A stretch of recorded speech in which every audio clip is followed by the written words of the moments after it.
En estas enfermedades el cuerpo ve al implante dental como un enemigo. Los diabéticos perderán los dientes.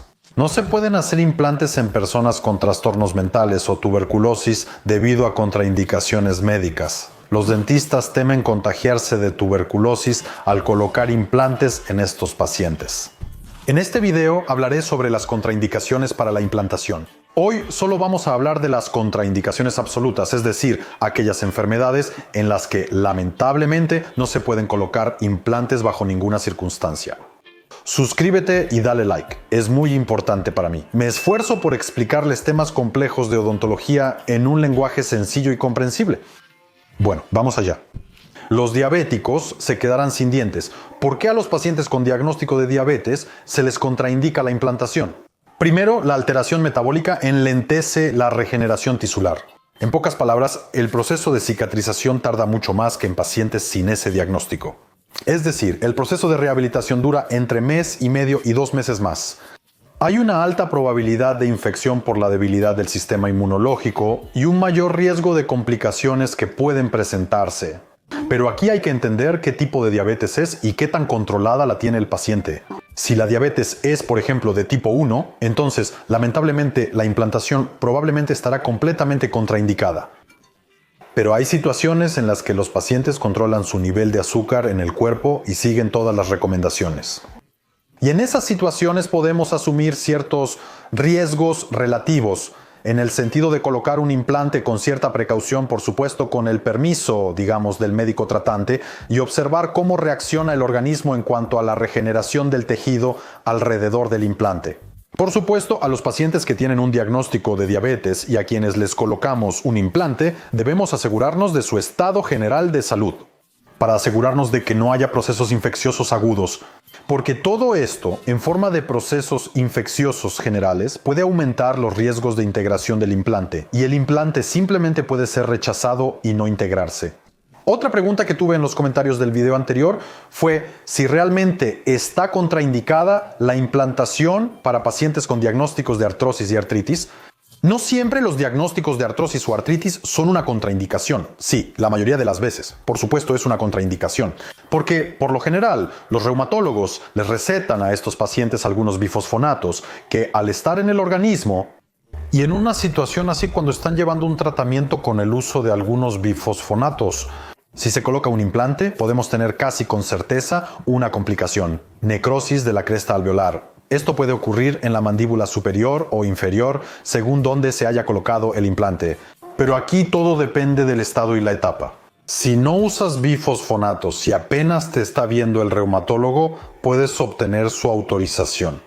Si el reumatólogo nos da luz verde, también podemos aceptar ciertos, digamos, resultados moderados. Para colocar un implante, siempre y cuando haya suficiente tejido óseo, que realmente haya hueso suficiente, y obtener un resultado positivo. Pero hay que entender que lamentablemente estos diagnósticos solo van a progresar con los años y empeorar el estado general y la vida útil de estos implantes. Incluso si con ese diagnóstico le colocaron un implante, es probable que dure menos que en pacientes que no tienen ese diagnóstico. Pero, de nuevo, si ya lleva tiempo con este diagnóstico, está en tratamiento activo y bajo observación de un reumatólogo, lamentablemente la implantación en su caso está contraindicada. Pacientes con cáncer. En los pacientes a quienes se les ha diagnosticado una enfermedad oncológica, ocurre una disminución general de la inmunidad. Naturalmente, para pacientes con cáncer, cualquier cirugía conlleva riesgos, ya que puede infectar el organismo debido a la baja inmunidad y causar complicaciones innecesarias. A los pacientes que están en etapa de radioterapia o quimioterapia también se les contraindica la implantación. Pero si usted recibió radioterapia o quimioterapia hace mucho tiempo y ya todo está en etapa de remisión y no hay una fase aguda, entonces puede obtener el permiso de su oncólogo. Y si todo está bien durante 1 o 2 años y parece que ya venció la enfermedad, en ese caso ya podemos realizar la implantación y podemos obtener un resultado más predecible. En pocas palabras, para resumir, si el paciente está en una etapa aguda de una enfermedad oncológica, la implantación está contraindicada. Si el paciente está en etapa de quimioterapia o radioterapia, la implantación está contraindicada. Si el paciente está en etapa de remisión o ya ha pasado más de 1 año después del tratamiento, la implantación es posible. pero por supuesto bajo supervisión y control, con análisis y permiso de su oncólogo. Las enfermedades autoinmunes son cuando las células inmunitarias de tu propio cuerpo atacan tu organismo percibiéndolo como algo extraño. Con estos diagnósticos, la implantación está contraindicada y no se colocan implantes debido al alto riesgo de rechazo. El lupus eritematoso sistémico también es una contraindicación para la implantación, 100%. Las enfermedades sanguíneas, como los trastornos de coagulación, también son una contraindicación, ya que es una operación quirúrgica.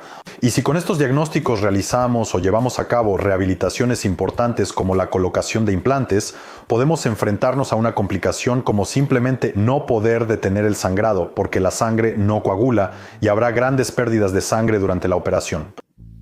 De ninguna manera. Artritis reumatoide, tiroiditis autoinmune, lupus eritematoso sistémico, esclerodermia. Todas estas enfermedades pueden causar periimplantitis, rechazo del implante y con estos diagnósticos no colocamos implantes. La periimplantitis y la mala cicatrización pueden llevar a complicaciones y fallas en los implantes dentales.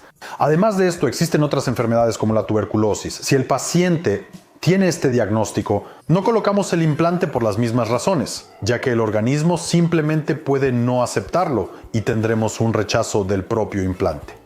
Pero hay otro diagnóstico más, que son las enfermedades mentales. Los pacientes con esquizofrenia o algún trastorno mental también tienen contraindicaciones para la implantación.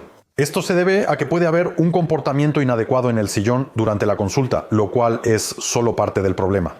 Algunos pacientes en remisión pueden sentarse tranquilos y abrir la boca. Pero el principal problema es que por lo general estos pacientes en el futuro no mantienen una buena higiene.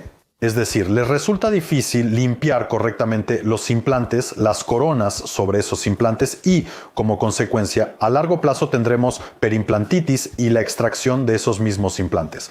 Por eso, en un paciente con algún tipo de trastorno mental, por supuesto, hay que analizar cada caso de manera individual, ver qué tan graves son los trastornos, de qué tipo son y así sucesivamente.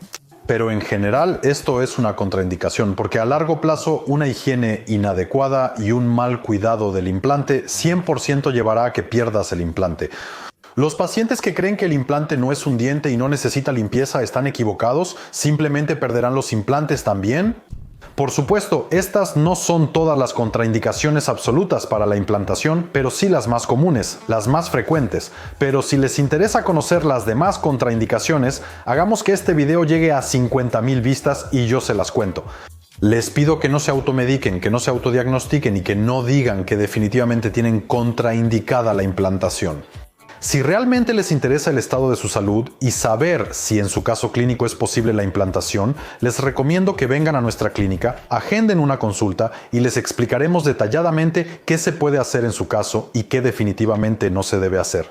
Estuvo con ustedes el dentista en línea, el Dr. Raúl. Denle like y suscríbanse, es importante para mí. Y bueno, hasta la próxima, nos vemos.